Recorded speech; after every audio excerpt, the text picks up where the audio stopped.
لا إله إلا الله وحده لا شريك له وأشهد أن سيدنا ومولانا محمدا عبده ورسوله أما بعد فأعوذ بالله من الشيطان الرجيم بسم الله الرحمن الرحيم واعتصموا بحبل الله جميعا ولا تفرقوا واذكروا نعمة الله عليكم إذ كنتم أعداء فألف بين قلوبكم فأصبحتم بنعمته إخوانا وقال النبي صلى الله تعالى عليه وسلم المسلم أخو المسلم لا يخذله لا يظلمه بحسب امرئ من الشر أن يحقر أخاه المسلم وقال النبي صلى الله تعالى عليه وسلم انما بعثت لأتمم مكارم الاخلاق او كما قال اللہ اکبر۔ میرے محترم بھائی اور دوستو، اسلام ایک زندگی گزارنے کا طریقہ ہے، صرف چند عبادات کا نام اسلام نہیں، یہ پوری ایک زندگی ہے۔ اور اس زندگی کو سکھانے کے لیے، چونکہ انسان پیدائشی طور پہ جاہل پیدا ہوتا ہے، اسے کچھ نہیں آتا، اسے سیکھنا پڑتا، اور جو سیکھتا ہے باہر سے سیکھتا ہے، سیکھا سکھایا نہیں پیدا ہوتا۔ کسی بچے کو آپ جنگل میں چھوڑ دو اور کوئی اس سے ملے نہیں تو وہ گونگا ہوگا، کچھ نہیں بول سکے۔ لیکن آپ چڑیا کے بچے کو تنہا چھوڑ دو، کوئی چڑیا اس سے ملاقات نہ کرے تو وہ اپنی زبان ہی بولے گا، اپنی زبان میں بولے گا۔ کوے کو تنہا چھوڑ دو، کوئی کوا اسے ملنے نہ دو تو کوے کی زبان ہی بولے گا۔ لیکن انسان کو گجراتی کا بچہ پنجابیوں میں چھوڑ دو تو گجراتی بھول جائے گا، پنجابی بولے گا۔ پنجابیوں کا بچہ گجراتیوں میں چھوڑ دو تو وہ پنجابی نہیں بولے گا، وہ گجراتی بولے گا۔ اور کوئی بھی نہ اس سے ملے، اسے تنہا چھوڑ دو تو وہ کچھ بھی نہیں بول سکے گا، گونگا ہوگا۔ تو انسان جو کچھ سیکھتا ہے باہر سے سیکھتا ہے، اور چونکہ امتحان کی جگہ ہے تو باہر دونوں چیزیں موجود ہیں، غلط بھی صحیح بھی، دونوں جنس بازار میں موجود۔ انسان کے علاوہ جتنی مخلوق ہے ان میں غلط کرنے کا کوئی سسٹم ہی نہیں ہے، وہ غلط کر ہی نہیں سکتے، جو کرتے ہیں ٹھیک کرتے۔ انسان کے اندر دونوں سسٹم ہیں، فَأَلْهَمَهَا فُجُورَهَا وَتَقْوَاهَا، یہ دونوں نظام لے کے چلتا ہے۔ اسلام کو سیکھنا پڑتا ہے، اور اسلام کے لیے جو سب سے بڑا سرمایہ ہے، جیسے آپ بازار میں جاتے ہو، دکان کھولتے ہو، پھیری لگاتے ہو، تو اس کے لیے پیسہ چاہیے، ڈالر چاہیے۔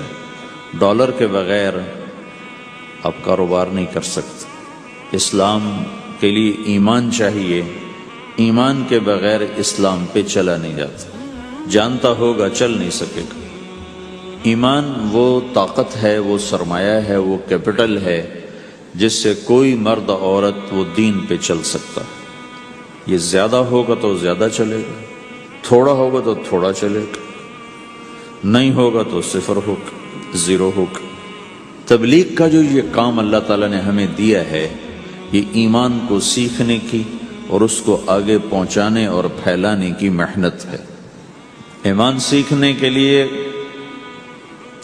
فَمَنْ شَاءَ اتَّخَذَ إِلَىٰ رَبِّهِ سَبِيلًا، کوئی ایک طریقہ نہیں ہے، کئی طریقے ہیں۔ اللہ نے سبیل کے اوپر الف لام نہیں لگایا، الف لام ہٹا کر یہ بتایا ہے کہ اللہ تک پہنچنے کے راستے کئی ہیں، محنت ہے۔ راستہ تو ایک ہے اسلام، اس پر آنے کی جو محنت ہے اس کے راستے مختلف ہیں۔ ہاں، آگے پہنچانے کے لیے تبلیغ کے سوا اور کوئی راستہ کوئی نہیں۔ یہاں آ کر تبلیغ منفرد کا کام منفرد ہو جاتا ہے کہ کسی محنت میں گشت کوئی نہیں سوائے تبلیغ۔ صرف تبلیغ ہے جس میں گشت ہے کہ خود چل کے جاؤ۔ اگر میرے پاس وہ میرے کالج کا لڑکا نہ آتا تو مجھے تو نہیں پتا تھا تبلیغ کیا چیز، نہ دین کا پتا تھا نہ دنیا کا پتا تھا۔ تو کوئی چل کے آیا اور اس نے ہاتھ پکڑا، اور دعوت ہے ہی بے طلبوں کے لیے، مدرسہ تو طلب والوں کے لیے، وہاں تو تعلیم ہوتی، تبلیغ نہیں ہوتی۔ خانقاہ تو طلب والوں کے لیے ہے، اور دعوت بے طلب لوگوں کے لیے، جو سننا نہیں چاہتے، جو قریب نہیں آنا چاہتے، اور ایسا طبقہ کروڑوں اربوں کی تعداد میں موجود، انہیں دین پر لانے کے لیے یا دین کی بات ان کے کان میں ڈالنے کے لیے سوائے گشت کے اور کوئی عمل کوئی نہیں۔ میں پشاور گیا تو جماعت میں انہوں نے کہا جی یہاں ایک وکیل صاحب ہیں، تبلیغ والوں کو بہت گالیاں دیتے ہیں، شکل دیکھتے ہی گالیاں دینا شروع کرتے ہیں، آپ کے علاقے کے؟ آپ کے علاقے کے؟ میں کہا اچھا ملاؤ۔ پشاور میں رہتا تھا، وکالت کرتا تھا، میرے علاقے کا میاں چنو ایک چھوٹا سا ٹاؤن ہے وہاں کا تھا، میں اس کے قریب تلمبا ایک چھوٹا سا ٹاؤن ہے میں وہاں۔ تو جب ہم ان کے دروازے پر گئے اور نوک کیا تو دروازہ کھلتے ہی انہوں نے وہی کام شروع کر دیا، دیکھتے ہی۔ اور کہا میں نے تمہیں کتنی دفعہ کہا ہے، وہ جو مقامی، کہ تبلیغ والوں کو میرے دروازے پر مت لایا کرو۔ تو اب بتاؤ، میں اگر یہ تبلیغ کے رگڑے نہ لگے ہوتے تو میں تو 2 تھپڑ اس کے منہ پہ مارتا، یا مفتی صاحب کی طرف فتویٰ سناتا، تو اسلام سے خارج ہو گیا ہے، توبہ کر۔ میں نے اس سے کہا بھائی میں تو تبلیغی بن کے آپ کے پاس نہیں آیا، میں تو اس لیے آیا ہوں کہ مجھے پتہ چلا کہ آپ میاں چنو کے ہیں اور میں تلمبے کا ہوں، تو میں تو اس لیے آپ کو ملنے آیا ہوں۔ تو ایسے ہوا، اچھا آپ تلمبے کے ہو؟ میں نے کہا تلمبے کا ہوں۔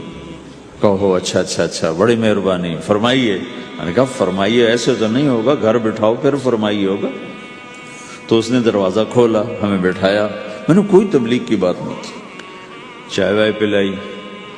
تو میرے والد صاحب اپنے علاقے کے مشہور آدمی تھے، تو جب میں نے اپنا تعارف کرایا تو وہ اور خوش ہو گیا، کہا تو آپ کے باپ کا الیکشن تو میں نے لڑا ہے، ان کے لیے ووٹ مانگنا۔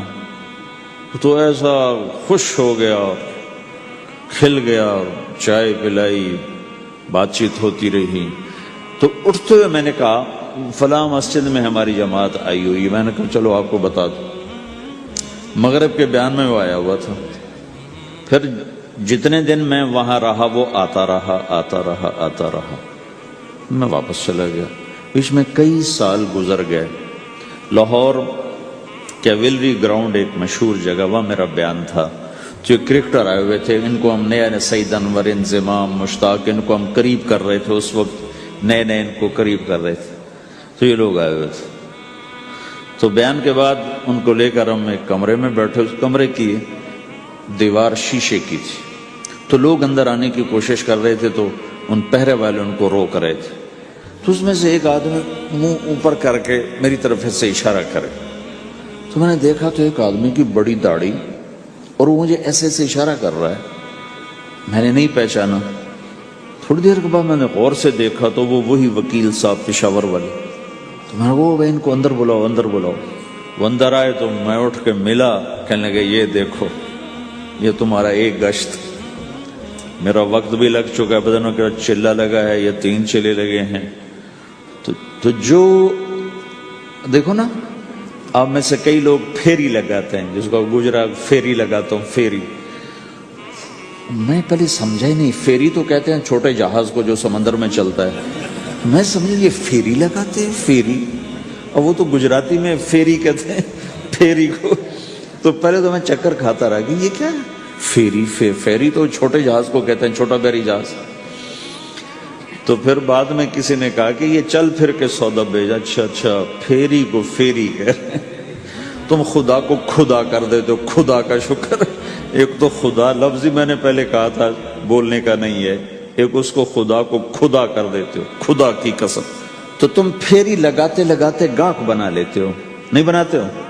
پھیری لگاتے لگاتے تم اپنے گاہک بنا لیتے ہو۔ یہی تبلیغ کا کام ہے کہ پھیری لگاؤ، لوگوں کے در کھٹکھٹاؤ، کوئی لے گا کوئی نہیں لے گا۔ جو آپ لوگ پھیری لگاتے ہو تو سارے آپ سے سودا لیتے ہیں؟ نہیں لیتے، کوئی لیتا ہے کوئی نہیں لیتا، لیکن آپ جاتے رہتے ہو جاتے رہتے ہو جاتے رہتے ہو جاتے رہتے ہو، آہستہ آہستہ آپ اپنا اتنا کام کر لیتے ہو کہ آپ کی روٹی چل جاتی۔ تو سارے نبیوں نے پھیرا لگایا، کوئی نبی گھر نہیں بیٹھا، کہ میرے پاس کوئی آئے گا تو اسے سکھاؤں گا. ہر نبی نے پھیرا لگایا. اور داؤد علیہ السلام نے ایک دفعہ یہ کیا، ایک بڑا عبادت خانہ بنایا اور اس کی دیواریں اونچی کر دی، اتنی اونچی کہ اندر کوئی جا نہ سکے.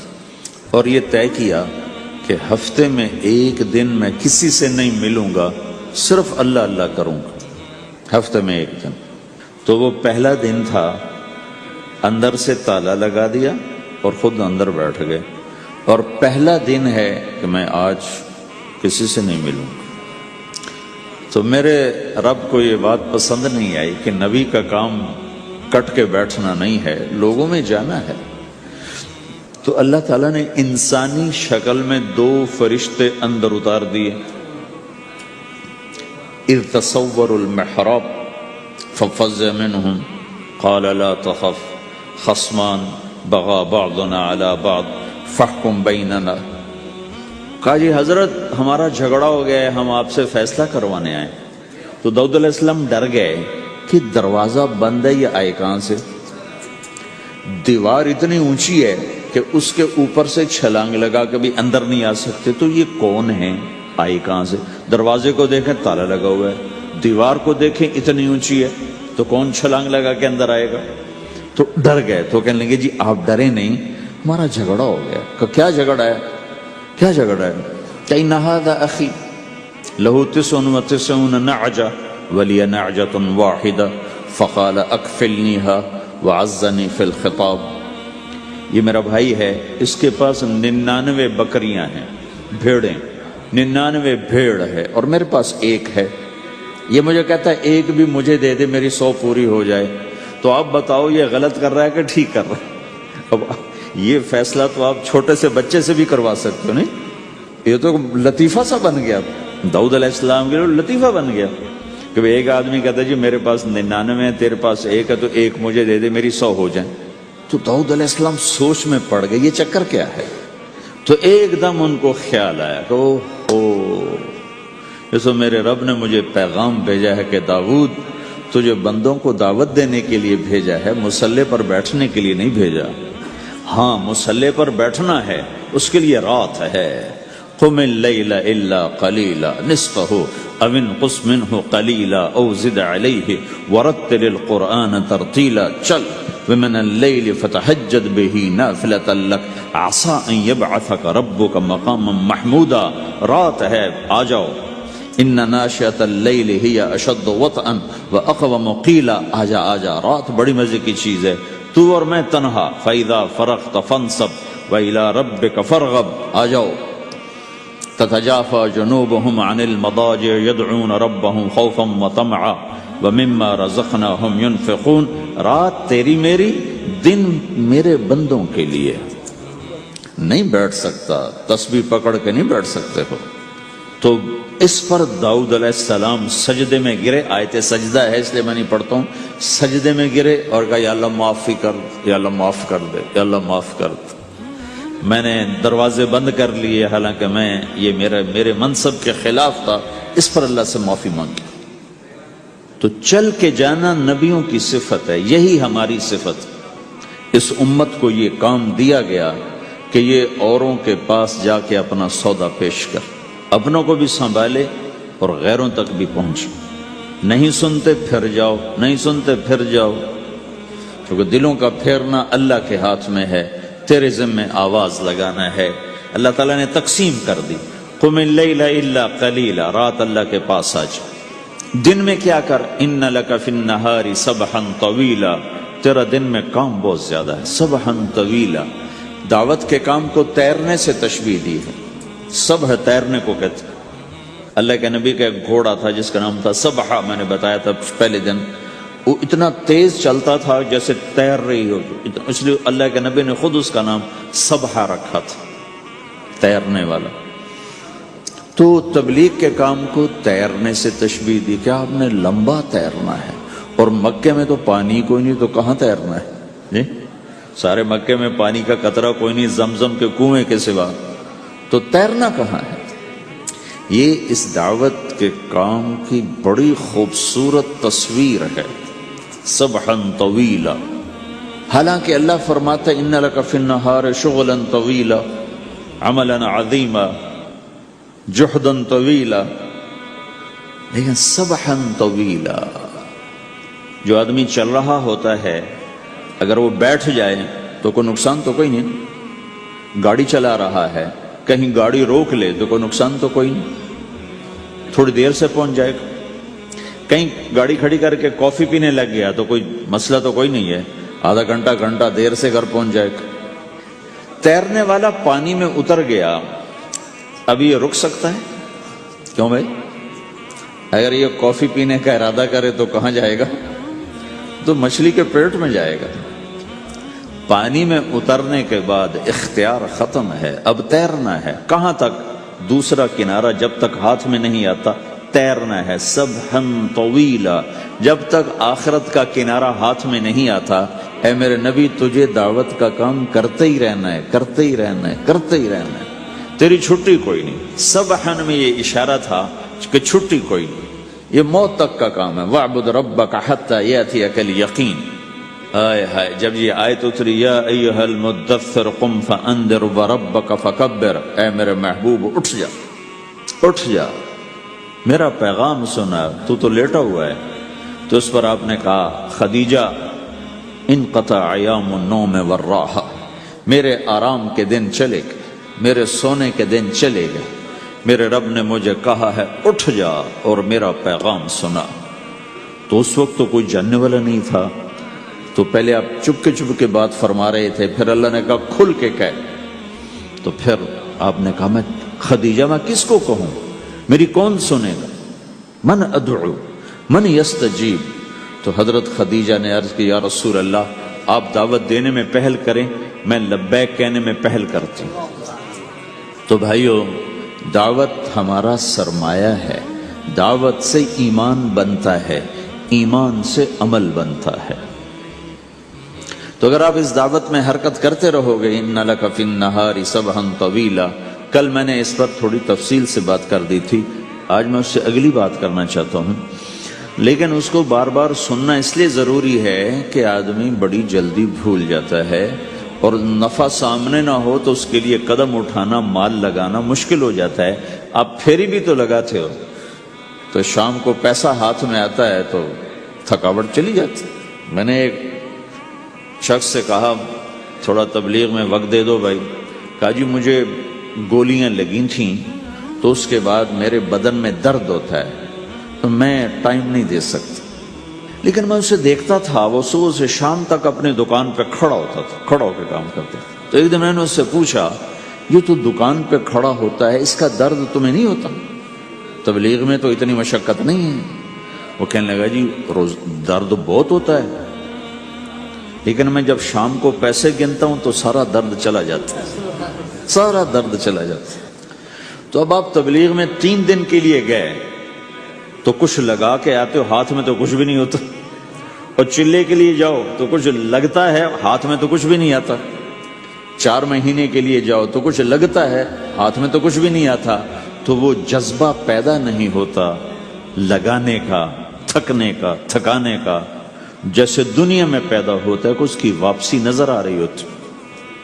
تو اس لیے بار بار ضرورت ہے اس کو سننے اور سنانے کی کہ اللہ نے اس امت کو یہ منصب دیا ہے، کنتم خیر امت اخرجت للناس، تم سب سے بہترین امت ہو، تمہیں نکالا گیا ہے۔ کیا کرتے ہو؟ تأمرون بالمعروف وتنہون عن المنکر وتؤمنون باللہ، بھلائی کی بات کرتے ہو، برائی سے روکتے ہو، صلہ مجھ سے لیتے ہو، تؤمنون باللہ، صلہ مجھ سے لیتے ہو، اللہ پہ ایمان لاتے ہو۔ کل بھی میں نے کہا تھا کہ ہر مسلمان کے ذمہ دعوت ہے، عمل کرے یا نہ کرے۔ آج پھر اس کو دوہرا رہا ہوں کہ عمل کرے یا نہ کرے، اوروں کو دعوت دینا ہر مسلمان کے ذمہ ہے۔ اللہ تعالیٰ نے بنو اسرائیل کے بارے میں کہا میری تم پہ لعنت ہے، لعن الذین کفروا من بنی اسرائیل علی لسان داود و عیسیٰ ابن مریم، اے داود، اے عیسیٰ، ان پر لعنت بھیجو۔ کتنا سخت اللہ کا فرمان ہے۔ اچھا کیوں؟ کس لیے؟ اللہ نے دو جرم بتائے، ذَلِكَ بِمَا عَصَوْا وَكَانُوا يَعْتَدُونَ، یہ بہت نافرمان ہو چکے ہیں، بہت نافرمان ہو چکے ہیں۔ ایک اس کی وجہ سے ان پر اللہ کی لعنت۔ دوسرا کیا ہے؟ کانوا لا یتناہون عن منکر فعلوہ، جو گناہ خود کر رہے ہوتے ہیں اس سے اوروں کو نہیں روکتے۔ کانوا لا یتناہون، نہیں روکتے تھے، عن منکر، اس گناہ سے، فعلوہ، جسے وہ خود کر رہے ہوتے تھے۔ تو اس سے پتہ چلا کہ اگر کوئی نافرمانی بھی کر رہا ہے تو کسی کو اگر دیکھتا ہے نافرمانی کرتے تو اسے سمجھانا اس کے ذمے ہے۔ اللہ یوں کہہ رہا ہے کہ کم وقت خود تو برائی کر رہا تھا تو کسی کو روکتا تو صحیح۔ دونوں ہی کام نہیں کیے، نہ خود چھوڑا نہ کسی اور کو روکا۔ تو بھائیو، حرکت کرتے رہنا، اس حرکت میں بڑی طاقت ہے۔ ساری کائنات حرکت میں، اگر رک جائے تو تباہی۔ زمین حرکت کر رہی ہے، سورج حرکت کر رہا ہے، چاند، ستارے، ہر شے حرکت میں۔ تمہاری زمین 66,000 کلومیٹر فی گھنٹہ کی رفتار سے روزانہ بھاگی جا رہی۔ پتہ چلا کہ پاناما میں دونوں سمندروں کے 66,000 کلومیٹر فی گھنٹہ کی رفتار سے دوڑا جا رہا ہے۔ تمہارا سورج 6 لاکھ میل 9 لاکھ کلومیٹر فی گھنٹہ کی رفتار سے دوڑتا جا رہا ہے۔ حرکت کے ساتھ زندگی ہے، حرکت ختم ہوگی زندگی ختم ہو جائے گی۔ اب لوگوں نے حرکت کی، اپنے ملکوں کو چھوڑ کر آئے، اللہ نے آپ کو روزگار دے دیا، باعزت روزگار دے دیا۔ تو بھائیو، اللہ کے دین کے لیے حرکت کرتے رہنا، عمل بھی آ جائے گا انشاءاللہ۔ ایک دن دیکھو گے زندگی بدلے گی۔ ہمارے بزرگ تھے، ساتھی فوت ہو گئے، تو ان کا بیٹا PIA میں کیپٹن تھا، جہاز اڑاتا تھا۔ تو انہوں نے کہا بیٹا نماز پڑھ لیا کر۔ کہا ابا فرصت نہیں ملتی، بہت کام ہوتا۔ کہا اچھا چلو نماز کے وقت ایک آدمی کو دعوت دے دیا کر، 5 نمازیں ہیں، 5 دفعہ دعوت دے دیا کر۔ وہ کہنے لگا میں دعوت دوں؟ خود تو میں پڑھتا نہیں، دوسرے کو کیسے دعوت دوں؟ کہا بیٹا ایک تو میری مان لے، نماز کا انکار کیا ہے تو یہ تو مان لے کہ چلو کسی کو کہہ دیا کر کے بھائی نماز پڑھا کرو۔ کہا چلو یہ تو آسان ہے، میں کہہ دوں گا۔ تو اس نے اپنے ابا کی بات مان لی، ہر نماز پہ 1-2 کو کہہ دیتا بھائی نماز پڑھا کرو۔ اس کے والد فوج میں جرنیل تھے، یہ کیپٹن تھا، دونوں کی ملاقات نہیں ہوئی۔ 6 مہینے بعد باپ بیٹا کی ملاقات ہوئی تو دیکھا تو کپتان صاحب کی داڑھی بھی اور ماتھے پہ محراب بھی۔ انہوں نے کہا بیٹا یہ کیا ہوا؟ کہا آپ نے مجھے پھنسا دیا۔ وہ جب میں لوگوں کو کہتا رہا تو میرے اپنے اوپر اثر ہونا شروع ہو گیا کہ میں اپنے آپ کو ملامت کرنے لگا کہ اوروں کو تو کہہ رہا ہے، خود تو پڑھتا نہیں۔ کہ اس نے مجھے کھڑا کیا اور میں نماز پہ آیا۔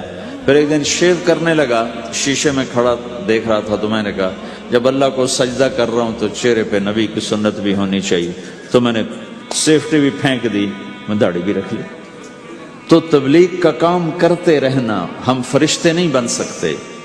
ایک دفعہ ایک آدمی نے میرے اوپر بڑی چڑھائی کی، تم تبلیغ والے منافق ہو، کہتے کچھ ہو کرتے کچھ ہو، تمہارے قول اور فعل میں بہت فرق ہے، بہت۔ جب ان کا غصہ اتر گیا تو میں نے ان سے کہا بھائی 100 نمبر تو اللہ نے بھی نہیں مانگے، آپ کیوں مانگتے ہو؟ اللہ نے کہا ہے فمن ثقلت موازینہ، جس کی نیکیاں بڑھ جائیں گی، گناہ تھوڑے ہوں گے تو پاس کر دوں گے۔ تو 100 نمبر تو اللہ نے بھی نہیں کہا کہ ایک گناہ تیرے کھاتے میں نہیں ہونا چاہیے، 100/100 نمبر لے گا تو جنت دوں گا، نہیں تو ریپٹ مار کے جہنم میں ڈالوں گا۔ تو 100 نمبر تو اللہ بھی نہیں مانگتا، اسے پتا ہے میرا بندہ کمزور ہے، کبھی گناہ کرے گا کبھی نیکی کرے گا۔ تو وہ کہتا ہے جس کے پاس 51 نیکیاں ہوئیں اور 50 گناہ ہوئے تولوں گا تو 51 جھک جائیں گے نا، 50 معاف۔ مثال دے رہا ہوں میں، ہمارے علاقے میں ایک ذمہ دار تھے، وہ ذکر بھی بہت کرتے تھے، گالیاں بھی بہت دیتے تھے۔ ادھر سبحان اللہ تیرے فلانے، الحمدللہ کے ساتھ ایک پھکڑ تولتے تھے، ساری زندگی وہ ایسا ہی کرتے رہے۔ جب وہ فوت ہو گئے تو کسی نے ان کو دیکھا تو انہوں نے پوچھا کہ میاں صاحب آپ کے ساتھ کیا ہوا؟ آپ تو گالیاں بہت دیتے تھے۔ خود انہوں نے یہ پوچھ رہے آپ تو گالیاں بہت دیتے تھے تو آپ کے ساتھ کیا ہوا؟ کہ اللہ تعالیٰ نے میرے ذکر اور میری گالیوں کو تولا تو میرا ذکر بڑھ گیا تو میری بخشش ہو گئی. اللہ نے بھی کاؤنٹنگ رکھی ہے، پرفیکشن مانگی ہی نہیں. اگر اللہ پرفیکشن مانگتا تو پھر آپ کہتے تم کرتے کچھ ہو کہتے کچھ ہو. اگر میں کہتا صحیح ہوں تو ایک نیکی تو کر رہا ہوں اور کرتا نہیں ہوں تو ایک گناہ کر رہا ہوں. کیا پتا میرا رب میرے کہنے کے تو فعل میرے نہ کرنے کو معاف کر دے. بس ایک صورت میں ہے کام خطرناک کہ اگر میں اس کہنے سننے کو اپنی دنیا بنانے کا ذریعہ بنا لوں پھر خطرناک ہے. تأمرون الناس بالبر وتنسون انفسکم وانتم تتلون الکتاب، وہ یہ آیت ہے. لیکن اگر میرے اندر اخلاص ہے تو پھر میں انسان ہوں، کبھی اچھا کروں گا کبھی برا کروں گا، لیکن میرے ذمہ صدا لگانا ہے. تو بھائیو اس تبلیغ کے کام کو کرتے رہنا. اس سے ایمان بنتا ہے، ایمان سے دین وجود میں آتا ہے. دین کے دو حصے ہیں، ایک عبادات ہے جس میں نماز سب سے اہم ہے. پھیری پہ ہو گھر پہ ہو نماز نہ چھوڑو. رمضان کے روزے ہیں، اللہ پھر رزق زیادہ دے دے، حج کرو، زکوٰۃ دو. لیکن عبادات بڑی محدود ہیں اور اس میں کثرت اللہ نے مطالبہ بھی نہیں کیا، بلکہ اللہ تعالیٰ نے اس میں اعتدال ہی کو پسند فرمایا ہے. اللہ تعالیٰ نے ہمارے نبی لمبی لمبی نمازیں پڑھتے تھے تو اللہ تعالیٰ نے روک دیا کہ ما انزلنا علیک القرآن لتشقی، میرے نبی میں نے تمہیں قرآن اس لیے نہیں دیا کہ تو لمبی لمبی نمازیں پڑھ کے تھکتا رہے. درمیان نہ چل. اللہ کے نبی نے تبلیغ میں زیادہ زور دکھایا تو اللہ نے اس پر بھی کہا فلا تذهب نفسك عليهم حسرات، اتنا غم نہ کیا کر کے تو خود ہی ہلاک ہو جائے، مت نہیں ایسا نہ کر. تو عبادات محدود ہیں اور اس میں اعتدال مطلوب ہے. سارا دن مصلی پہ بیٹھنا یہ اللہ نہیں دیکھنا چاہتا. اللہ یہ دیکھنا چاہتا ہے کہ تو باہر جا تاکہ میں دیکھوں کہ اب تو کیا کرتا ہے. دوسرا حصہ اس کا اخلاقیات ہیں، آپس کی معاشرت ہے. دین جو اثر انداز ہوتا ہے وہ معاشرت سے اثر انداز ہوتا ہے، عبادت سے نہیں، عبادات سے نہیں. عبادت تو مسجد کے اندر ہے یا مصلی پر گھر کے اندر ہے، روزہ اندر کی چیز ہے، حج بیت اللہ میں ہے، زکوٰۃ مسلمان کو دی جاتی ہے. تو دنیا میں دین پھیلنے کے لیے اور اپنوں کو دین کے قریب کرنے کے لیے جو سب سے بڑا عمل ہے وہ بھائیو اچھے اخلاق. یہ دوسرا حصہ میں آج بیان کرنا چاہتا ہوں. اللہ کے نبی نے فرمایا ایو عرل اسلام اوثق، مجھے بتاؤ اسلام کا سب سے مضبوط عمل کیا ہے؟ تو صحابہ نے کہا الجہاد. یا رسول اللہ جہاد. اسلام کا سب سے مضبوط عمل کیا ہے؟ صحابہ نے کہا جہاد. تو آپ نے کہا وحسن وما هو به، ہاں جہاد بہت اچھا عمل ہے لیکن سب سے بڑا عمل نہیں ہے، سب سے مضبوط عمل نہیں ہے. ان کا جی الصلاۃ، نماز. تو ہم نے کہا ہاں وحسنۃ وما ہی بہا، نماز بھی بہت اچھی چیز ہے لیکن وہ نہیں جو میں پوچھ رہا ہوں، سب سے اعلیٰ، سب سے اوپر، سب سے مضبوط نہیں. تو انہوں نے کہا جی الحج، حج. تو آپ نے کہا حج بھی بہت اچھا عمل ہے لیکن وہ نہیں جو میں نے پوچھا ہے.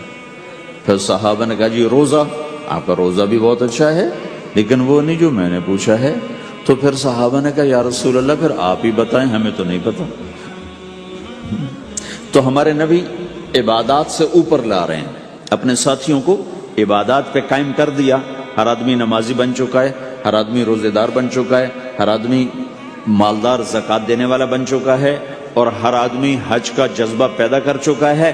اب آپ ان کو اخلاق پہ لانا چاہتے ہیں چونکہ اسلام کی تکمیل اخلاق سے ہے. اسلام کو تشبیہ دی گئی ہے گھر کے ساتھ، بنی الاسلام علی خمس.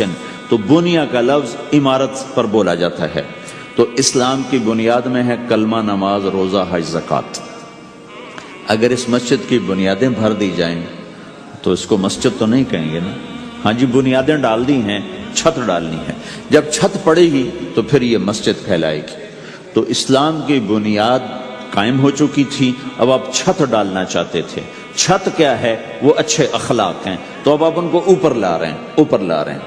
تو آپ نے جب پوچھا تو انہوں نے وہی کہا جو انہوں نے ابھی سیکھا تھا، نماز، روزہ، جہاد، حج، لیکن آپ نے سب کی نفی کر دی، نہیں یہ بھی نہیں، یہ بھی نہیں، یہ بھی نہیں، یہ بھی نہیں۔ اچھا یا رسول اللہ آپ بتائیں، تو آپ نے فرمایا ان اوثق عرى الاسلام الحب للہ والبغض للہ، اسلام کا سب سے مضبوط عمل وہ آپس میں اللہ کے لیے محبت کرنا ہے۔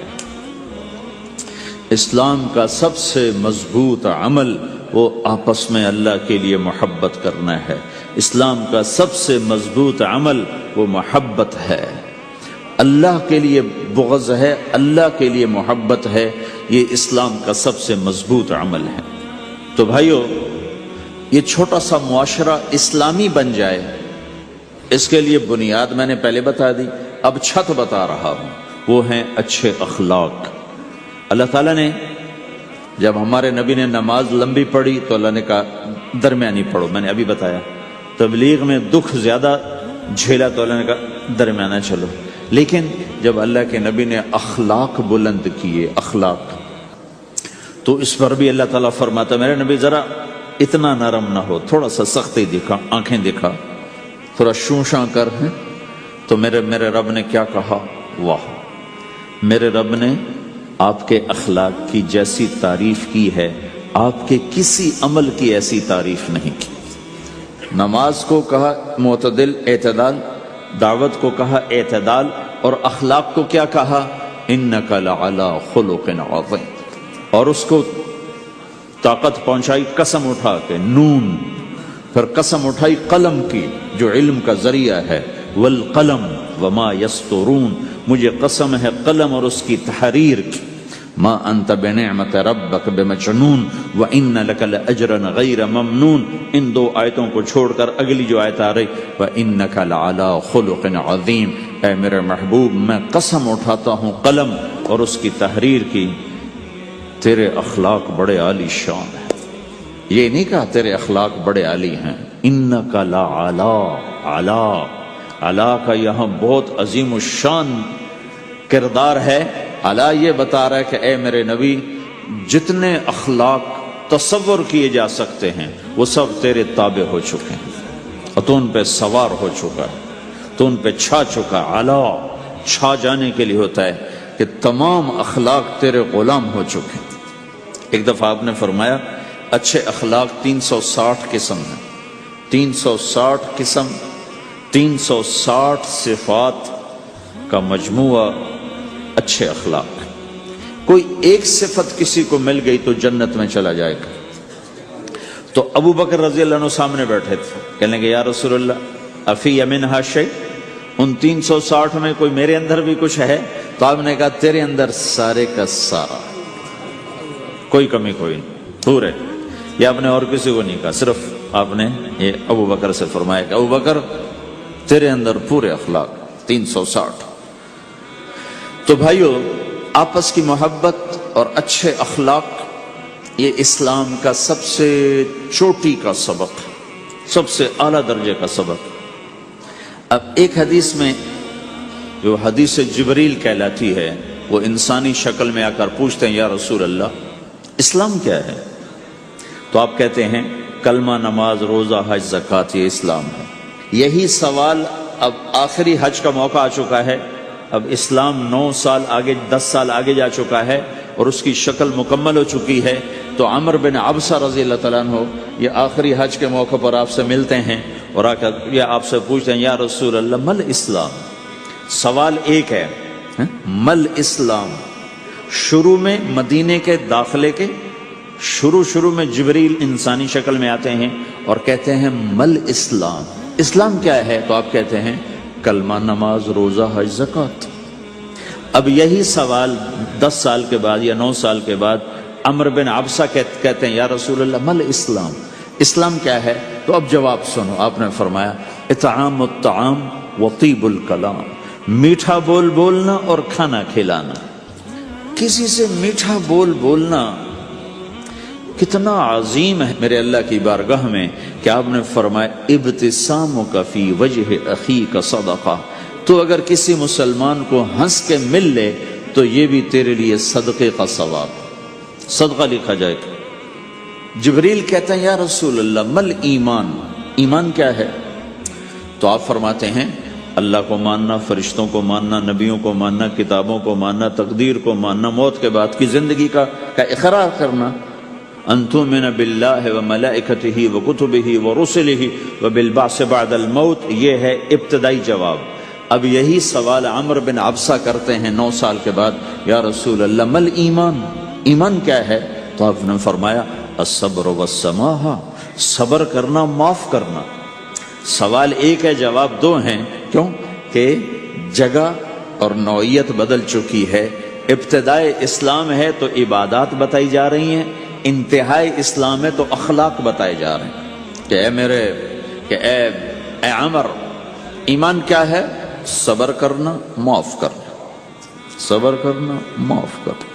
تو بھائیو، جو ہمارا معاشرہ بنے گا اسلامی، گھر میں باہر، وہ بنے گا اچھے اخلاق سے، عبادت سے نہیں، علم سے نہیں، تبلیغ سے نہیں، وہ بنے گا اچھے اخلاق سے، میٹھے بول بولنے سے، درگزر کرنے سے، معاف کرنے سے، سہ جانے سے، اور بازار میں سچائی۔ بازار میں میٹھا بول نہیں، وہ تو ہر تاجر مسکرا کے ملتا ہے، ہاں وہ تو کاروبار ہے مسکرانا۔ سچا بول، الصدق ینجی والکذب یہلک، میرے نبی نے فرمایا سچ نجات دیتا ہے اور جھوٹ ہلاک کر دیتا ہے۔ تو بازار کے اخلاق ہیں صحیح بولنا، صحیح تولنا، دھوکہ نہ دینا۔ میرے نبی سے پوچھا گیا یا رسول اللہ مسلمان بزدل ہو سکتا ہے، ڈرپوک؟ آپ نے کہا ہو سکتا ہے۔ کہ یا رسول اللہ مسلمان بخیل ہو سکتا ہے، بخیل کنجوس؟ آپ نے کہا ہو سکتا ہے۔ کہ یا رسول اللہ مسلمان جھوٹ بول سکتا ہے؟ آپ نے کہا جھوٹ نہیں بول سکتا۔ آپ نے فرمایا میں اپنے امت میں ہر عیب کی توقع رکھتا ہوں کہ میرا امتی ہر گناہ کر سکتا ہے لیکن 2 کام نہیں کر سکے گا اگر وہ میرا امتی ہے، ایک جھوٹ کبھی نہیں بولے گا، ایک دھوکہ کبھی نہیں دے گا۔ اور یہ دونوں کام ہمارے پورے عروج پر ہیں۔ تو مسلمان دھوکہ نہیں دیتا کسی کو، مسلمان جھوٹ نہیں بولتا۔ تو اللہ کے نبی نے یہ نہیں فرمایا جو نماز نہیں پڑھتا وہ میری امت میں سے نہیں، جو روزہ نہیں رکھتا میری امت میں سے نہیں ہے، زکوٰۃ نہیں دیتا میری امت میں سے، یہ نہیں کہا۔ آپ نے کہا من غش فلیس منا، جس نے کسی کو دھوکہ دیا وہ میری امت میں سے نہیں، میری امت سے خارج۔ تو آپ کی تجارت پاناما میں ایسی تجارت ہو کہ وہ اسلام کا بولتا ثبوت بن جائے۔ آپ کی جاب ہے تو ایسی ہو کہ پورا انڈونیشیا جو مسلمان ہوا ہے، مسلمان تاجروں کی تجارت سے مسلمان ہوا۔ ملائیشیا، انڈونیشیا، فلپائن، ان علاقوں میں جتنا اسلام پھیلا ہے یہ تاجروں کی محنت سے پھیلا ہے۔ کہاں کے تاجر؟ یمن کے عرب تاجر، ان کے عالی اخلاق، ان کا سچا بول، ان کا صحیح ترازو، اس نے لوگوں کے قلوب کو پھیر دیا کہ یہ پیسے کے غلام نہیں ہیں۔ تو ہماری تجارت اس لیے نہیں کہ ہم پیسہ بنائیں، ہماری تجارت اس لیے کہ ہم تجارت میں اللہ کے احکام زندہ کریں، جس میں سب سے بڑا حکم سچ بولنا ہے اور دھوکے سے بچنا ہے، اور غلط کاروبار سے، غلط کام سے بچنا ہے۔ صرف ہم پیسہ نہیں کماتے، ہم اللہ کا امر دیکھتے ہیں کہ اگر میرے اللہ کے حکم کے مطابق ہے تو ٹھیک، اگر اس کے مطابق ہم چھوڑ دیں تو بھائیو اپنے پہچان کرواؤ سچائی کے ساتھ، دیانت کے ساتھ، دھوکے سے بچتے ہوئے۔ ایک تاجر مجھے بڑے فخر سے بتا رہا، فیصل آباد کی بات، کہ جی میں صبح صبح قرآن پڑھ رہا تھا دکان پہ بیٹھا ہوا، کپڑے کا تاجر، تو ایک گاہک آ گیا، کہا جی آپ قرآن پڑھ رہے ہو، بھلے آدمی لگتے ہو، تو میں نے بیٹی کے جہیز کے لیے کپڑا خریدنا ہے، تو میں نے کہا آپ سے خرید لیتا ہوں۔ تو وہ پھر ہنس کے کہنا جی میں نے 16 روپے میٹر والا کپڑا 48 روپے میٹر میں بیچ دیا۔ میں نے کہا واہ بھائی واہ، قرآن کی قیمت بڑی تھوڑی لگائی تو۔ ہائے ہائے ہائے ہائے، اس کو شرم بھی نہیں آ رہی اس بات پر، احساس ہی کوئی نہیں کہ اس نے قرآن پڑھتے دیکھ کر اعتماد کیا اور اس نے قرآن سے ہی اس کو دھوکہ دیا کہ پورے بازار میں 16 روپے گز ہے وہ کپڑا، وہ 48 روپے اس کو بیچ رہا ہے۔ اگر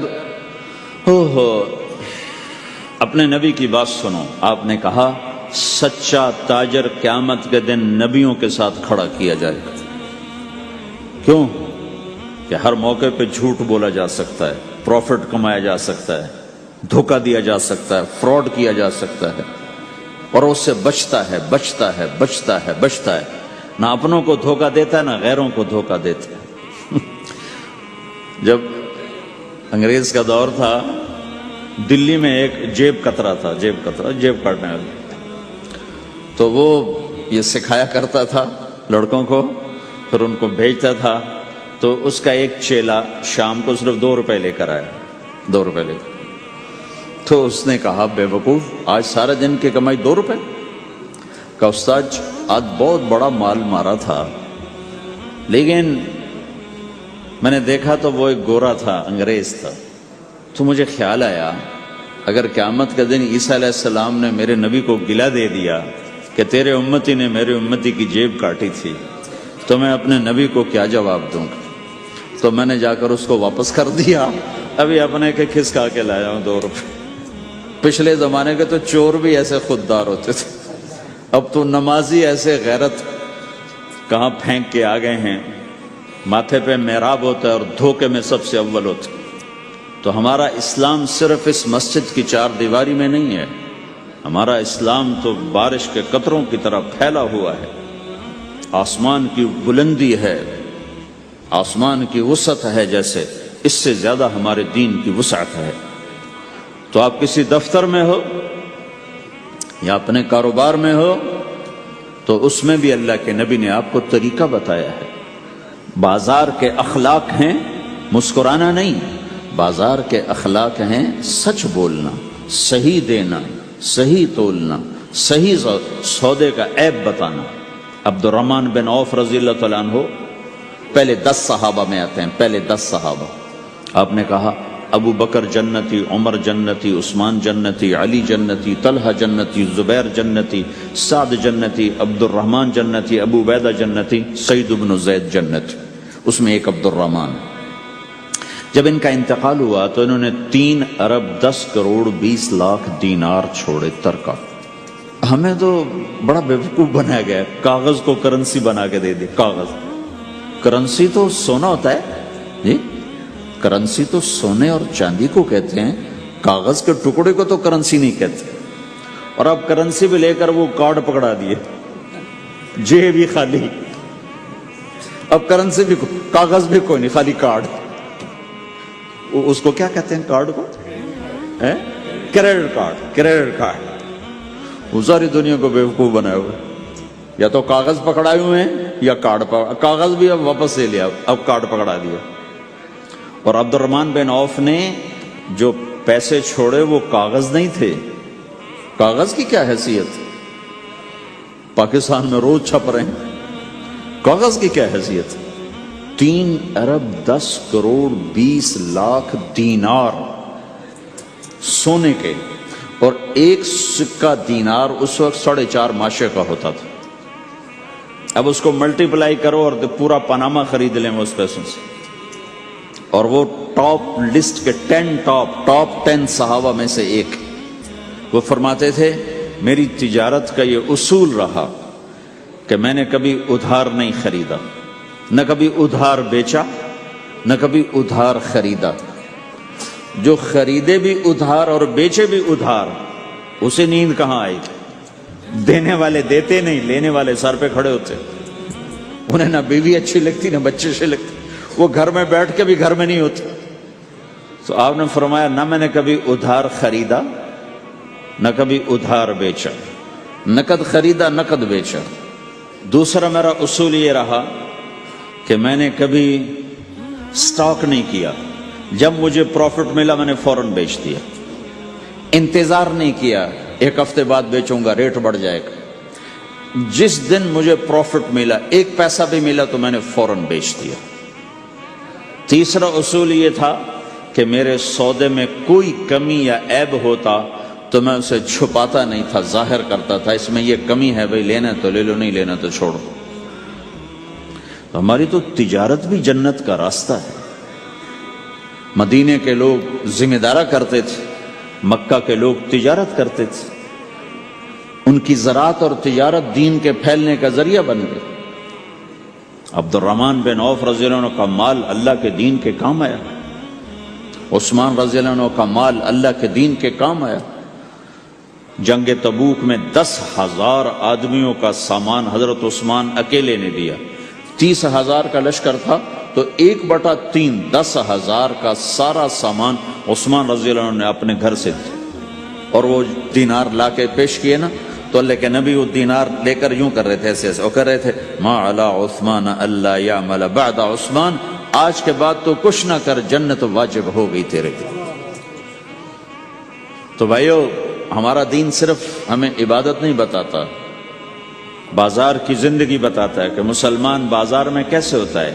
کسی کے ہاں ملازم ہے تو اس کی نوکری کیسی ہوتی ہے، اس کی دیانت کیسی ہوتی ہے، اس کا بول کیسا ہوتا ہے۔ وہ پیسے پہ قربان نہیں ہوتا، وہ پیسے کو ایمان پہ قربان کرتا ہے۔ تو آپ کی تجارت بھی دین کے پھیلنے کا ذریعہ بنے گی۔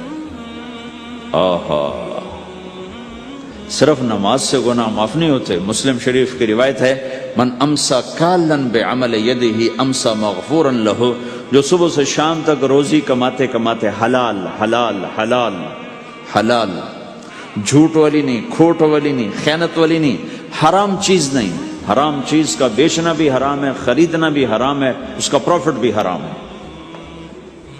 جس گھر میں حرام پیسہ جائے گا وہاں سکھ کبھی نہیں آئے گا، چیزیں آ جائیں گی، چین نکل جائے گا۔ 1960 کی دہائی میں ایک پاکستان کا افسر تھا، اس نے 1960 میں لوگوں کے پاس 100 روپے مشکل سے ہوتے تھے، اس نے اس زمانے میں کروڑوں روپے جمع کیے رشوت سے، بہت بڑی پوسٹ پر تھے۔ جب وہ مر گیا، ایک دن اس کا بیٹا کہہ رہا تھا، کاش ہمارا باپ ہمارے لیے حرام کٹھا نہ کرتا تو کوئی خوشی کا دن ہم بھی دیکھ لیتے۔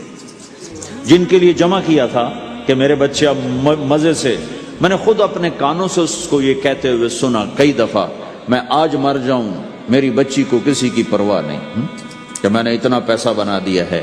تو اسی کا بچہ یہ کہہ رہا تھا، کاش ہمارا باپ ہمارے لیے حرام کٹھا نہ کرتا تو ہم بھی کوئی خوشی کا دن دیکھ لیتے۔ تو اللہ کے نبی نے فرمایا، من امسا کالن بعمل یدہ امسا مغفور لہ، جو صبح سے شام تک حلال کمانے میں تھکتا ہے اور تھک کے واپس آتا ہے تو اس کے اس دن کے سارے گناہ اللہ معاف فرما دیتا۔ تو ہمارا بازار بھی دین ہے بھائی، پھر ہمارا گھر بھی دین ہے، گھر کی زندگی دین ہے۔ میرے نبی نے گھر کی زندگی سمجھائی۔ آپ اپنے گھر میں جھاڑو دے رہے ہیں، قاب قوسین کا ٹائٹل لے کر، مقام محمود کا ٹائٹل لے کر، ختم نبوت کا تاج سر پہ سجا کر، نبیوں کے سرداری کا صحرا باندھ کر آپ گھر میں جھاڑو دے رہے ہیں، اپنے کپڑے خود دھو رہے ہیں۔ 9 بیویاں ہیں، 9 اپنے کپڑے خود دھو رہے ہیں۔ کوئی پھٹ گیا ہے خود سی رہے ہیں، جوتا پھٹ گیا خود ٹھیک کر رہے ہیں۔ حضرت عائشہ رضی اللہ عنہ کو آٹا گوندنا نہیں آتا تھا، چھوٹی عمر تھی تو ان کو آٹا گوند کے دیتے تھے، جب تک ان کو آٹا گوندنا نہیں آیا ان کو آٹا گوند کے دیتے تھے۔ ہمیں تو گھر کی زندگی بھی سمجھائی گئی ہے، اور ہمیں بتایا گیا کہ تو اب اپنی بیوی کے منہ میں لقمہ ڈالتا ہے تو یہ بھی تیرے لیے صدقہ ہے۔ سب سے بہترین صدقہ وہ ہے جو تم اپنے بچوں پر خرچ کرو۔ پھر دنیا دکھوں کا گھر ہے تو میں قربان جاؤں اپنے نبی پر، آگے آنے والے سارے زمانوں کو دیکھ کر بیان فرما گئے، بتا گئے، اور انہوں نے فرمایا مجھے بتاؤ جہاد میں خرچ کرنے سے بھی بہتر خرچ کون سا ہے؟ جہاد میں خرچ کرنا تو سب سے بہتر شمار ہوتا ہے۔ آپ نے کہا مجھے بتاؤ جہاد میں خرچ کرنے سے بھی بہتر کون سا خرچ ہے؟ تو صحابہ نے کہا جی ہم تو نہیں جانتے، ہم تو اسی کو سب سے بہتر جانتے ہیں۔ ہم نے کہا نہیں، اولاد کا ماں باپ پہ خرچ کرنا جہاد میں خرچ کرنے سے بھی بہتر ہے۔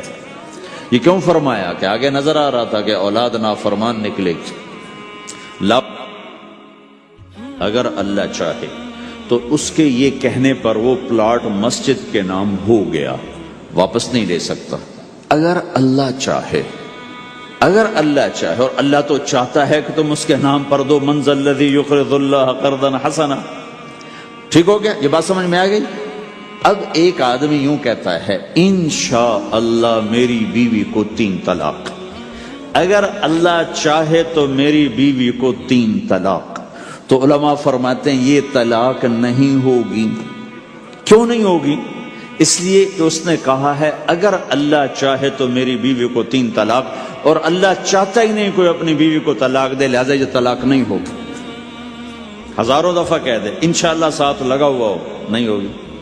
کیونکہ اللہ چاہتا ہی نہیں تم طلاق دو. اللہ گھر آباد، سینکڑوں آیات ہیں گھر کو آباد کرنے کے لیے. فَإِنْ خِفْتُمْ شِقَاقَ بَيْنِهِمَا، اگر میاں بیوی میں ہوگی کھٹپٹ تو بڑھاؤ نہیں. کیا مصیبت ہے کہ کچھ ادھر سے بڑھانا لگ جاتے ہیں، کچھ ادھر سے بڑھانا شروع کر دیتے ہیں. فَبَعْثُوا حَكَمًا مِّنْ أَهْلِهِ وَحَكَمًا مِّنْ أَهْلِهَا، تو طلاق دینے میں جلدی نہ کرو، جلدی نہ کرو. صلح صفائی کے لیے ایک آدمی بچی کی طرف سے آئے، ایک آدمی بچے کی طرف سے آئے، اور دونوں میں صلح صفائی کی کوشش کرو. یا ایھا النبی اذا طلقتم النساء، اے میرے نبی جب تم طلاق دینا چاہو تو یا ایھا النبی یہاں یہ اس لیے آیا ہے کہ اللہ تعالیٰ کہہ رہا ہے اے ایمان والو میں یہ نبی اپنا سفارشی بنا کے تمہارے سامنے پیش کرتا ہوں، طلاق نہ دیا کرو، نہ دیا کرو. یہ ہے یا ایھا النبی سے ایک دم ایمان والوں کی طرف منتقل ہونے کا فلسفہ کہ دیکھو میں اپنا نبی تمہارے لیے سفارشی بناتا ہوں کہ طلاق نہ دیا کرو. اگر دینی پڑ جائے چونکہ جائز ہے، نہیں نباہ ہو رہا، پھر زبردستی بھی نہیں کرنی چاہیے. اگر کوئی جائز وجہ ہے تو طلاق ہوئی ہے، پھر اسے دشمنی کا سبب نہیں بنانا چاہیے. اگر صحیح مناسب ہوئی ہے، اللہ کے نبی نے خود 2 خواتین کو طلاق دی، نکاح تو کیا، رخصتی نہیں ہوئی، طلاق دے دی. اللہ کے نبی کی بیٹیوں کو طلاق پڑی، حضرت ام کلثوم، حضرت رقیہ رضی اللہ عنہ دونوں کو طلاق دی گئی. ابو لہب کے بیٹوں نے طلاق دی. آپ نے حضرت حفصہ کو طلاق دینے کا ارادہ کیا تو عمر رضی اللہ عنہ کو پتہ چلا، بڑے غمگین ہوئے، تو اللہ جبریل آ گئے، یا رسول اللہ، اللہ تعالیٰ فرما رہے ہیں حفصہ کو طلاق نہیں دے سکتے، یہ آپ کی دنیا کی بیوی بھی ہے، جنت کی بیوی بھی ہے. کہ عمر کے دل شکنی ہو رہی. تو ایک گھر باقی رہے اس کے لیے سینکڑوں آیات اللہ تعالیٰ نے اتاری، اور ہمیں کہا عاشروہن بالمعروف، اپنی بیویوں کے ساتھ اچھا سلوک کرو. ہمیں خطاب، چونکہ مرد کسی کی بچی کو لے کے آتا ہے، لڑکا کسی کی بچی کو لے کے آتا ہے، اور وہ بچی ماں چھوڑتی، باپ چھوڑتی ہے، بھائی چھوڑتی ہے، بہنیں چھوڑتی ہے، سہیلیاں چھوڑتی ہے، سب کو چھوڑتی ہے، اور تیسرے دن اس کو تانے شروع ہو جاتے ہیں، اس کا تو دل ہی نہیں لگتا. اور پہلے دن اپنی بیوی کو نصیحت دی جا رہی تھی، میری ماں کی خدمت کرنی ہے، میری کرنا کر، میری ماں کی کرنی ہے، میرے ابا کی کرنی، میری بہنوں کی کرنی، کسی کے سامنے تم نے بولنا نہیں، کسی کے سامنے اف نہیں کرنا. بے وقوف، اس سے محبت تو جتا پھرو، اس کے بعد جو کچھ کہے گا وہ کرے گا. پہلے دن ہی حکم، نہ تعلق بنا ہے، نہ محبت پیدا ہوئی ہے، اور نہ ابھی جوڑ بیٹھا ہے، اور پہلے دن حکم سنانے شروع کر دی. اس کے ذمہ نہ تیری ماں کی خدمت ہے، نہ تیرے باپ کی خدمت ہے، نہ تیری بہنوں کی خدمت، یہ ساری خدمت تو تیرے ذمہ ہے. ہمارا سسرال کا معاشرہ بڑا ظالم ہے. لاکھوں میں کوئی ایک گھر بچا ہوا تو الگ بات ہے، ورنہ میں تو دنیا پھری ہے، کیا دنیا دار کیا دیندار، سب ظلم ہی ظلم ہے. اتنی نیک عورتیں تہجد گزار مصلی سے اٹھتی نہیں، تسبیح ہاتھ میں ہے، لیکن جب وہ ساس بنتی ہیں تو ایسا ظلم ان کے اندر سے نکلتا ہے کہ کانپ اٹھتے ہیں در و دیوار. جب عورت ماں ہوتی ہے تو اس کے روئیں روئیں سے محبت کے چشمے پھوٹتے ہیں. وہی عورت جب ساس بنتی ہے تو ایک دم ظلم کی تصویر بن جاتی، اسے اپنی بہو میں کوئی خوبی نظر ہی نہیں آتی، عیب ہی عیب نظر آتے ہیں. اپنے بیٹے کو بھڑکاتی رہتی، یہ کرتی ہے، یہ کرتی ہے. اور ایسے بے وقوف ہیں، کوئی ماں کی وجہ سے بیویوں کو تباہ کر دیتے ہیں، کوئی بیویوں کی وجہ سے ماؤں کو تباہ کر دیتے ہیں. یہ دونوں ظلم ہیں. ماں کی وجہ سے بیوی پہ زیادتی نہ کرو، بیوی کی وجہ سے ماں پہ زیادتی نہ کرو. بیوی کا اپنا مقام ہے، ماں باپ کا اپنا مقام ہے، بہنوں کا اپنا مقام ہے. 100% شکایات جھوٹی ہوتی ہیں، سب جھوٹ ہوتا ہے. اس لیے میرے رب نے دستور بتایا، ان جاءکم فاسق بنبأ فتبینوا، جب کسی کی خبر سنو، کوئی کمی کوتاہی سنو، اول تو سنو نہیں، اگر سننی پڑ جائے تو تحقیق کر لو، تحقیق کر لو۔ قاضی ایاس کے پاس آیا ایک شخص آیا روتا ہوا، ہائے مر گیا، ہائے مر گیا۔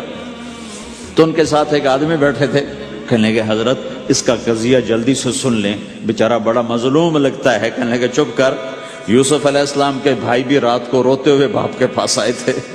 ہر رونے والا مظلوم نہیں ہوتا، ہر رونے والا مظلوم نہیں ہوتا۔ اپنے گھروں کی فضا بناؤ، کمی سنو ہی نہیں۔ تمہاری بیوی ماں کی کمی بتانے لگے، کہا مجھے نہ بتاؤ، تیری بڑی مہربانی۔ تمہاری ماں تمہاری بیوی کی کمی بتانے لگے، کہا اماں مجھے نہ بتاؤ، تیری بڑی مہربانی۔ گھر کی فضا ایسی بناؤ کہ کسی کی کمی کا تذکرہ نہ ہو، تو اللہ کی قسم تمہارا گھر جنت کا نمونہ بن جائے گا۔ یہ معاشرت کا دین بتا رہا ہوں، معاشرت کا دین۔ اپنی بیوی کی خوبیوں کی تعریف کرو، کمیوں پہ پردہ ڈالو۔ بیویوں کے ذمہ ہے خامد کی خوبیوں کی تعریف کریں۔ انسان حوصلہ افزائی کا محتاج ہوتا ہے۔ ایک بزرگ ہے اپنے کسی مرید کے گھر، تو وہاں انہوں نے کھانا کھایا، کھانا ان کو پسند آیا، کہنے لگے اپنی بیگم کو پردے میں بلاؤ۔ تو انہوں نے اپنی بیگم کو پردے میں بلایا، کہا بیٹی میں نے تیرا ہاتھ کا کھانا کھایا، بہت مزیدار تھا، اللہ تمہیں جزائے خیر دے، تم نے بہت اچھا پکایا۔ تو وہ زارو قطار رونے لگی۔ تو انہوں نے پوچھا بیٹی کیا ہوا؟ میں نے تو کوئی ایسی بات نہیں کی۔ کہ نہیں حضرت آپ کی بات پہ رونا نہیں آیا، رونا اس پر آیا ہے کہ 30 سال سے میں اس شخص کے ساتھ رہ رہی ہوں، کبھی ایک دفعہ اس نے میرے ہاتھ کے پکے کی تعریف نہیں کی۔ آپ گھر میں تشریف لائے، آپ نے پوچھا کوئی کھانے کو کچھ ہے؟ ام سلمہ رضی اللہ عنہ کا گھر، کہا یا رسول اللہ آج تو کچھ نہیں، سرکہ ہے۔ کہا واہ واہ واہ واہ، نعم الادام الخل، سرکہ تو بہت اچھا سالن ہے۔ سبحان اللہ، کیسے دلجوئی فرمائی اپنی بیگم کی، سرکہ تو بہت اچھا سالن ہے، یا تو نے نمک کم ڈال دیا، تو نے مرچی زیادہ کر دی۔ ہم رائمنڈ میں پڑھتے تھے نا، تو پکانا ہمارے ذمہ ہوتا تھا، تو ہمیں پتا کہ پکاتے ہوئے کیا گزرتی۔ جب 2-2 ہزار آدمی کی روٹی ہم پکاتے تھے، 5-5 بوری آٹا گوندا ہے ہاتھوں سے، 10-10 من کھڑے ہو کے روٹی لگائی ہے، سخت سردی میں بھی سخت گرمی میں بھی۔ سردی میں جب رات کو آٹا گونڈتے تھے ہم، تو ہمارے ہاتھ ایسے اکڑ، تم تو سردی دیکھتے ہی نہیں ہو، ہاتھ ایسے اکڑ جاتے تھے، اور صبح 4 بجے اٹھ کے روٹی پکانا شروع کرتے تھے۔ 2000 آدمی کی روٹی پکانی ہوتی تھی۔ تو اب کوئی آ کر کہتے انہیں کچی روٹی پکائی، تو جی دادا ایک تھپڑ اس کے منہ پہ مارے کہ 4 بجے کے ہم اٹھے ہوئے ہیں، پکا پکا برا حشر ہو گیا، کہتے کچی پکائی۔ بھائی صبر کر کے چپ کر کے کھا جا۔ مولانا الیاس صاحب رحمۃ اللہ علیہ ایک اپنے مرید کے گھر گئے، تو اس نے کھیر بنا کر پیش کی۔ اچھا نمک اور چینی ایک جیسے ہوتے ہیں، وہ دیہاتی عورت سمجھ نہ سکی، چینی کے بجائے نمک ڈال دیا۔ تو انہوں نے جا سب سے پہلے مولانا الیاس صاحب کے سامنے کھیر رکھی، تو آپ نے جو چکھی تو وہ تو تھی کڑوی۔ کہنے کہ بھائی واہ واہ واہ واہ واہ واہ، بڑی مزے کی کھیر، ساری لیا میں اکیلا کھاؤں گا، کسی کو نہیں کھانے دوں گا۔ ساری کھیر کھا گئے اس پر پردہ ڈالنے کے لیے۔ وہ تو جب تو نے کہا مولانا الیاس کا بچا ہوا تھوڑا سا میں جب چکھا تو کڑوا گیا، ہائے مر گئی، یہ تو سارا نمک ڈالا ہوا تھا۔ ایک دم ہماری جماعت چنیوٹ میں تھی، تو ہمارے ساتھیوں نے چائے بنائی، تو وہ اندھیرا سا تھا، تو چینی کے بجائے نمک ڈال دیا اور دسترخوان پہ لے آئے، سب پی رہے۔ واللہ میں آنکھوں سے دیکھا بتا رہا ہوں، مولانا الیاس کا تو سنا بتا رہا ہوں، کسی ایک نے نہیں کہا کہ یہ کڑوی ہے، چپ کر کے پی رہے، چپ کر کے پی رہے، کسی ایک نے نہیں کہا۔